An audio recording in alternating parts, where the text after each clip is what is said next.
Bear down, Bears fans. Question on the table today. Can Matt Eberfluce save his job? I know, right? Wild. But I think that there's a real conversation to be had here, and we'll talk about all that and more in today's episode of the Windy City Breeze Sports Talk Daily. Let's go.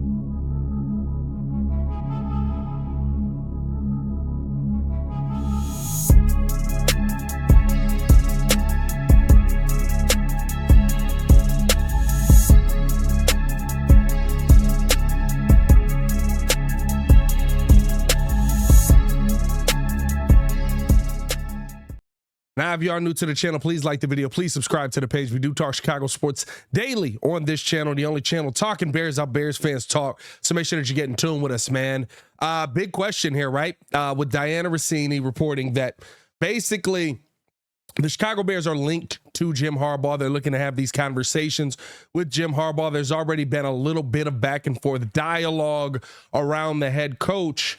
Can Matt Eberfluce still come out and save his job? And I think that this is an interesting conversation because to me, this is more of this is almost the same situation that Justin Fields is in, almost the same situation that Luke Getsy is in. It's all the way around, right? Except we're seeing success from Matt Eberfluce, and success in a situation where I don't think a lot of people understand. I implore you guys to go listen to the episodes that I do with Lance Briggs on the Chicago Bears podcast when we talk about how hard it is to run this defense without a 3 technique. And not only now that he's able to get pressure with the addition of Montez Sweat, him being locked up here long term, not only now is he able to run this defense in a much better way, but we've also seen some adjustments to where he's adjusting how he's getting to the quarterback, how he's blitzing. He's adjusting how he's creating these pressures with Montez Sweat in the building without having literally the linchpin piece of this defense. Now, does that mean that I feel that Matt Eberfluce is a great head coach? No. I'm not going to sit here and lie to you guys and tell you that I'm all in on Flusy. Let's run it back, baby. Here we go. Absolutely freaking not. I think that Matt Eberfluce is a good defensive coordinator.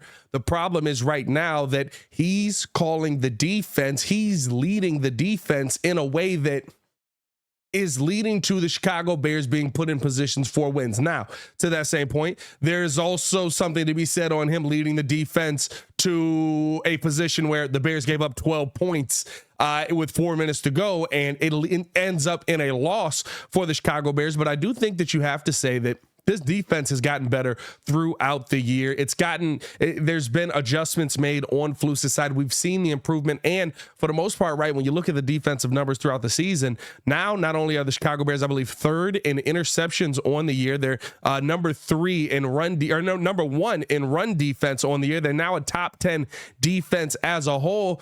Flus being a defensive-minded guy, you have to say that he's at least doing something right. Does that mean that he's not doing anything wrong? No, I think there's a ton of things that he's doing wrong. But when you're talking about making drastic change, usually you're making drastic change because you look at a situation and say, this guy in the building right now has nothing to offer for culture, has nothing to offer for coaching, has nothing to offer for getting wins in the win column. Now, I do question culture, but there is something to be said that these guys are still trying to go out there and compete and win games every day. I'm not saying that's the end all be all. Trying doesn't mean anything. Let's get some successes out here.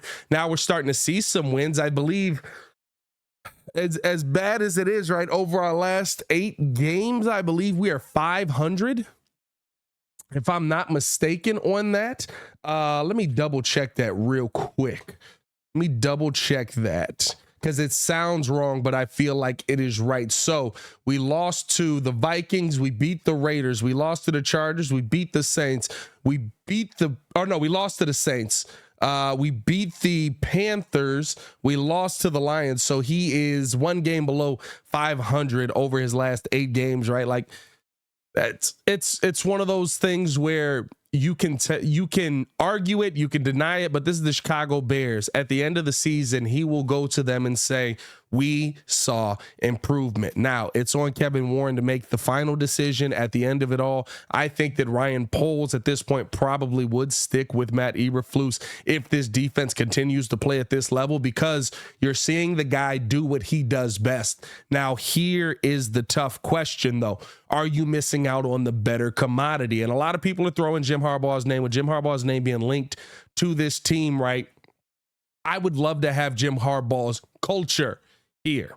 But for everyone who's sitting there talking about we have to go out there, we have to make a coaching change, we have to start over, Jim Harbaugh has always ran a 3-4. He's run a 3-4 everywhere he's gone. I want Jim Harbaugh here, but what I don't want is to have to reset completely what we have on the defensive end. And I love the super producer, Joel Holt. Shout out to him. Shout out to everybody who believes that you can just go out there and just tell people, hey, you know this defense that you've never really played in or had any real success in?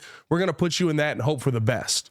Right? Like that's not going to work. These young guys you've drafted have been drafted to be 4-3 guys. Montez Sweat, 4-3 guy, right? Like the guys that you have currently built up on your defense are 4-3 players. To ask them to switch their entire mindset, excuse me, to go over to a 3-4, to me would be setting you back even further. Now, do I think that Jim Harbaugh in the long run could do more on the offensive side of the ball for this team? 100%. I've seen him turn Alex Smith, who was believed to be a bust when he was out in San Francisco, right? And now all of a sudden he ends up showing up. Jim Harbaugh gets in there. Things change. Was Jim Harbaugh right after Mike Singletary? I believe he was right after Singletary, right? But you see all these changes come in, and now all of a sudden they're talking about Alex Smith as a guy who can get you to a NFC title game. Then he does the same thing with Colin Kaepernick. Jim Harbaugh's a winner. I would rather have Jim Harbaugh in the building because he's a proven commodity. But the question is, can Flus save his job? I think that a lot of changes would have to happen for Harbaugh to come here. And I think that, listen, the number one change that everybody's going to talk about is the quarterback. That's up to Jim. If Jim were to come here. And I think that the Bears would have conversations with him. I think that the Bears would try to get him in here. I don't know what the price point. I don't think that this is the days of old either, where like, excuse me, I don't think this is the days of old either where, right, Ted Phillips, I'm fighting hurt, bro. This cough is still in there, so it's killing me on the low. I don't think this is the days of old where Ted Phillips, you wanted to go out and get Nick Saban, even though Nick Saban didn't pan out in the NFL, right? You want to go get the best of the best head coaching candidates. And Ted Phillips basically said, we're not spending that much money on a coach. I don't think that we're in those days anymore. I think if Kevin Warren wanted Jim Harbaugh to be here, and Ryan Poles wanted Jim Harbaugh to be here, that they could go to ownership. They could convince ownership and say, listen, this is what we're going to pay Jim. He's a former Bear. He's a guy that loves Chicago already. We've got these guys who are already here that are from Chicago, that are big time playmakers for us, TJ Edwards, right? And we want to bring in more Chicago guys that know the love that this city needs. We want Jim Harbaugh. I think if they wanted to do that, you could see the Bears go out and get Jim Harbaugh. But I do think that there's a lot of personnel changes that would have to take place that completely flip the script of what you've been building over the last 2 years. And you have to ask yourself, is that all for naught? Or is there a situation where Harbaugh maybe comes here and he doesn't run a 3-4? He brings in a 4-3 defensive coordinator that is an elite defensive coordinator. That part I don't know. That is the part that's where massive speculation will have to come in. It's not something he's done before. It's not something we've seen him do at any stop. Why would all of a sudden he come here and say, you know what, just for you guys, I'm going to run the 4-3, when that puts him in a position where, you know, if it's not Flus calling the defense anymore. Are you going to pick the right DC to run a 4-3 when the guys that he's usually in contact are running the 3-4? That is a very, very big difference, especially with this team. I mean, this team runs more of a 42 nickel anyway. So now you got to find somebody that, I guess you could swap that out. You could live with that. But like, you're now trying to find somebody who runs a more specific type of defense that Flus runs. I don't see that all playing out. Again, I would love to see Jim Harbaugh here. I love the culture he brings. I think that he turns the tide on the quarterback position here in Chicago. He's a former quarterback himself for the Chicago Bears. He's a massive, massive legacy guy. One of the reasons he wanted to go back and coach at Michigan was to go coach in the same place where his head coach coached, where he went to college, where he came up through. I think that with that kind of mindset, right, Chicago seems great because he was here with Ditka. He would come in and basically become the Mike Ditka of the Chicago Bears. I swear, if he grows a mustache between now and the time where he might leave Michigan, I'm all in on Harbaugh. Forget everything I just said that was logical about all of this. If he grows a stash, you get Jim Harbaugh here. I don't care if he wants $20 million a year. But at the end of the day, I think that there's a lot of massive changes that come with the Jim Harbaugh, and I would think that it would be tough for the Bears to go all in on that route. Let me know how you guys feel in the comments below. Do you think that the Bears would be in on Harbaugh? Do you think that the conversation are happening? Do you think that there's a possibility that there's just this perfect storm that allows Matt Eberfluce to keep his job? Let me know in the comments below, man. I'll be down to talk with you guys as well. Here's one thing that I do know, though. I do know one thing, though. OCs, they come, they go. Saturday through Sunday, Monday. Sunday through Monday, yo. Maybe we'll find one day. Maybe we'll someday go down the field and not run that screen pass out to the right. I'm sorry. I went too far. I went down the rabbit hole too far. LKike Getsy has to go. I don't want to see Luke no more. He has to go. I get it, right? Everybody, there's criticism that you can make on Justin Fields, 110%. But you have an OC that can't adjust to the adjustment. That is a problem. LKike Getsy, on the first 20 plays that are on the sheet, he's a great play caller. LKike Getsy, when you're coming out of halftime and you actually let Justin Fields throw the football, seems like a pretty good play caller. LKike Getsy, when a team says, we saw what you did there, we're going to now go out there and we're going to change what we did a little bit because we were prepared for this. We just didn't know if you were going to do it this much. Now, what are you going to do? LKike doesn't have that. Okay, you changed, I'm a change. LKike says, you changed. I got this I got a screen pass for this play. That's what I got for this play. I don't care who the quarterback is next year, no matter what. If you bring in Drake May, why can't I? Caleb Williams, Jaden Daniels. We had that conversation about him. I'm telling y'all, I take a flyer on Jaden Daniels. I don't care what it is. But anyway, whoever it is, Bo Nix, Drake May, anybody you want to name. Justin Fields is still here. I don't care. I don't care. He cannot be the next OC of that quarterback. Because there are too many times where I can come out of the game and literally go, well, of course this didn't work. You did this. The same ways that I can look at Justin Fields and go, hey, bud, 36 turnovers and 40 starts, or 40 turnovers and 36 starts, however it works. Not good enough. You need to be better. You need to fix that. I look at my OC and I say the same thing, because to me, that is the most crippling situation that this Bears team is in. That is the one situation I look at and I say, you know what? I don't see a fix for that happening this year, and there's too many inconsistencies in his game as a whole. Remember, you added DJ Moore. You added Robert Tonyan. You were supposed to be running this 12 personnel. There were so many changes that were supposed to be coming. And yet we saw LKike Getsy revert to the LKike Getsy who was a rookie OC in his first year when the Chicago Bears were trying to run an offense the first 3 weeks. Well, of course he did, right? Because they didn't have a preseason and a training camp, is blah, blah, blah, blah, blah. He reverted to his play calling. He went back to the guy that he was at the beginning. In fact, he went back so far that once again, we had to see that change happen week 4, where everybody can say, well, it was the Denver Broncos defense. They were terrible. Did you see the Chicago Bears offense in the first 3 weeks? They were terrible. They were predictable. Other players on other teams were literally going, we don't know what they're doing there, but my God, I knew the play call was coming. Like, those are issues that you have to look at, the inconsistencies that you see with your OC.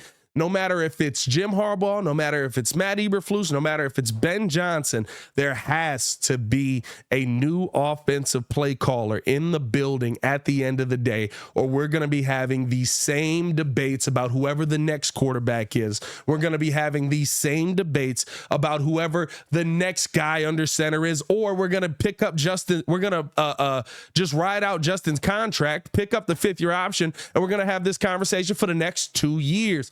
Matt Canada gets canned and they go for 400 yards the next week. How do you do that? Well, you had a guy that literally looked at Kenny Pickett and said, you know, why don't we play to some of your strengths?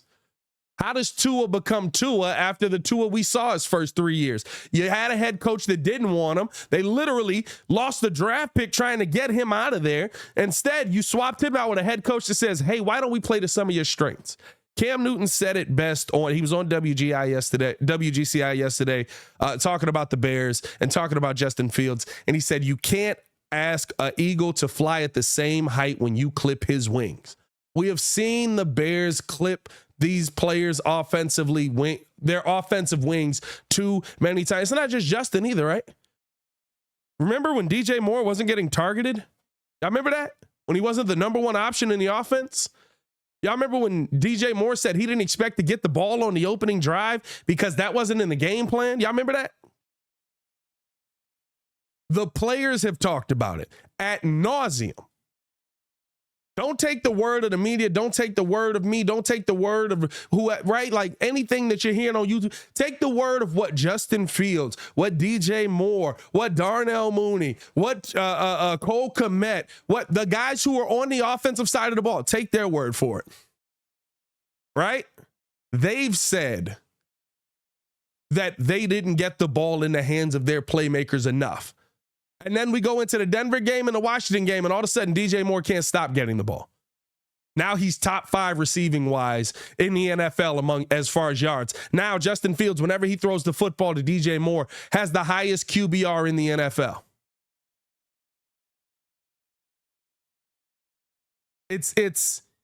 These are things that should have been common sense for Getsy coming into this season. And no matter what you say, no matter how you look at it, he has to go 110%. I don't care if it's Flus, Harbaugh, Jesus Christ in the saddle next year. He has to go.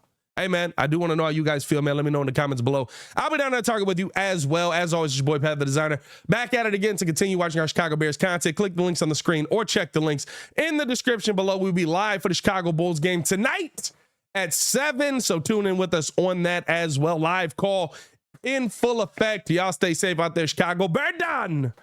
Let's go fix this team, man. Let's keep fixing this team. Let's stop hating each other. Let's come back together a little bit. It got weird out there for a little while. It's getting weird.